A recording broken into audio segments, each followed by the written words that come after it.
Let's talk about the Passover here. The Passover sets the stage for the other annual holy days.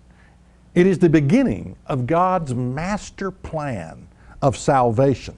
And remember, every one of these holy days point to Jesus Christ. Every one of these holy days is about Jesus Christ.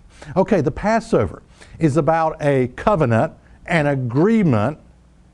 That's what the word means, covenant. It is an agreement between two people, God and an individual.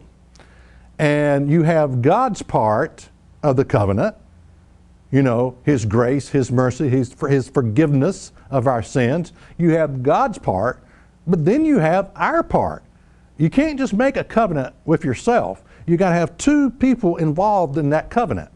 And so this covenant, the Passover, is about an agreement between God and an individual, or God and you. That's what it's all about.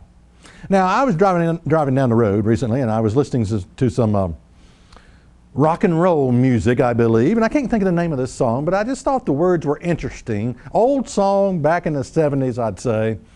I can't think of the name of it, but the words said something like this: it don't mean nothing, and of course you can use bad grammar when you sing a song. Okay, it don't mean nothing, these words that people say. No, it don't mean nothing, these games that people play. No, it don't mean nothing until you sign it on the dotted line. I sort of like that, because when I think about religion, as far as from God's perspective, it doesn't mean anything. These words that people say, oh, I love you, Jesus, I just love you so much. The words don't mean anything. These religious games of church going and singing in the choir and all of that, the games, they don't mean anything either to God. And it doesn't really mean anything until you sign it on the dotted line. What are we talking about? We're talking about a covenant. We're talking about entering into a covenant with God. Again, a covenant, it takes two people. It takes two, not two people, but it takes two, you and God. That's what it takes to enter into a covenant.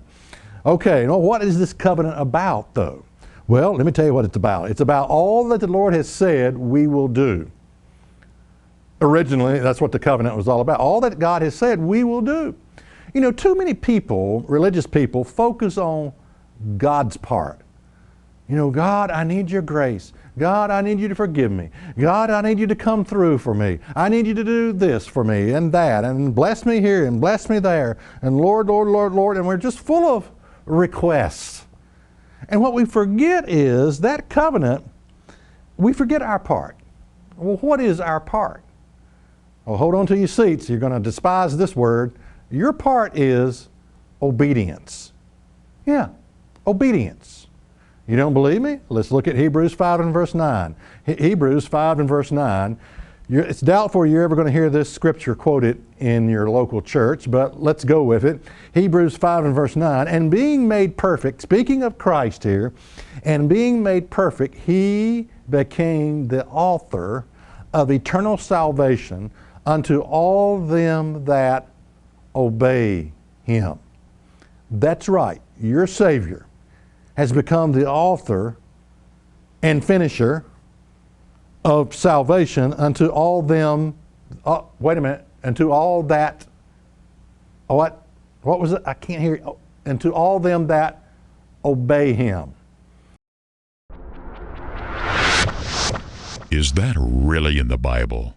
What you think is in the Bible is not.